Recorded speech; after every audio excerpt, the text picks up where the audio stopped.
Сәлем достар, сіздермен бірге Айгерім, менің каналыма қош келдіңіздер. Бүгін осындай сіздермен бір жасағаннан мінсіз болып шығатын сметаник дайындаймыз. Ол үшін менің каналыма тіркелмеген болсаңыз тіркеліп, лайк, комментарий қалдыруды ұмытпаңыздар. Ал бізге керекті заттар: осындай ұн, май керек, бір жұмыртқа және қант, разрыхитель. Ұнымызды елегіштен осылай өткізіп аламыз. Бір шай қасық разрыхительді қосамыз. Қосып, қантымызды қосамыз. Оның үстінен осы комнатный температура, яғни жылы күйінде осы майымызды салатын боламыз. Жақсылап осылай араластырып, көрдіңіздер, осында крошки пайда болу керек. Оның үстінен ең соңында осы бір жұмыртқамызды қосып, қамыр елейтін боламыз. Жұмсақ қамырымызды елеп, барлығын граммен, нормасымен салсаңыздар, сіздерде мінсіз болып шығатын болады. Мен толық грамдарын, керекті заттарды осы видеоның астында қалдырып кетем, сол жақтан қарап көрсеңіздер болады. Жарты сағатқа холодильникте салафанға салып, тестамызды қойып қоямыз. Ал енді салмасын дайындаймыз. Осында 20%-тік сметан, яғни қаймақ, оның үстінен осы қантымызды қосамыз. Одан 4 штук жұмыртқамызды саламыз.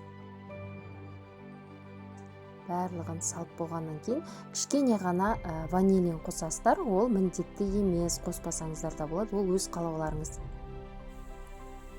Осындай венчикпен араластырамыз. Венчиктеріңіз жоқ болса, вилкамен араластыра берсеңіздер болады. Қатты араластырып жібермеңіздер. Тек қана осы заттардың барлығы араласса болғанын қараңыздар. Осындай қою болу керек. Қойылмаса, қатты сұйық болып кетсе, сіздерде қаймақ шықпай қалады сметаник. Енді қамырымызды алып шығамыз жарты сағаттан соң.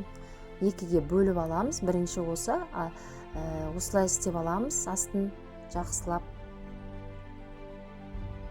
жайып отырамыз. Көрдіңіздер, осылай жаямыз. Енді бортик істейміз. Жан-жағына, осы шеттерін жан-жағына жабыстырып шығамыз. Қараңыздар. Барлығын жұқалап, жақсылап барлық жерге жету керек.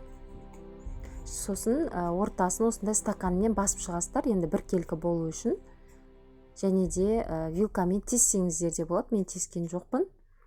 Вилканың көмегімен шет-шетіне осындай әдемі ұзор формалар келтірдім. Осылай басып шықсаңыздар болады. Пышақпен немесе бассаңыздар болады.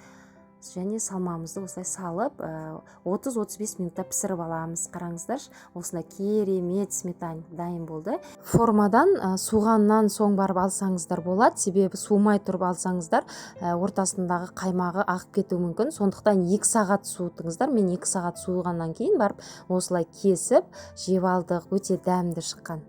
Бір жасағаннан мінсіз болып шығатын сметаник қонақтарыңызға, отбасыларыңызға жасап берсеңіз болады. Енді үнемі жасап жүретін болам, себебі балаларыма қатты ұнады осы сметаник.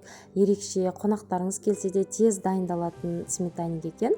Менің каналыма тіркелмеген болсаңыз тіркеліп, подписацияны басып, жанындағы қоңыраушаны басып қойыңыздар. Қоңыраушаны бассаңыз, алдағы уақытта мен салған рецепті сіз бірінші болып көретін боласыз. Сондықтан видео ұнаған болса, лайк, комментарий қалдыруды міндетті түрде ұмытпаңыздар. Менің осы каналымның алға жылжуына үлестеріңізді қосып кетіңіздер. Балаларым шыдамай жегісі келіп, кесіп жеп алдық. Ұлым мен қызыма қатты ұнады. Сметаник қалай болыпты балалар, торт? Күшті болыпты. Мамамның YouTube каналына тіркеліп кетіңдер, сосын осы рецепті YouTube каналынан көріп жасасаңыздар болады.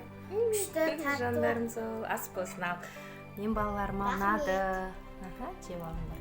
Уже жеп тастадық қой.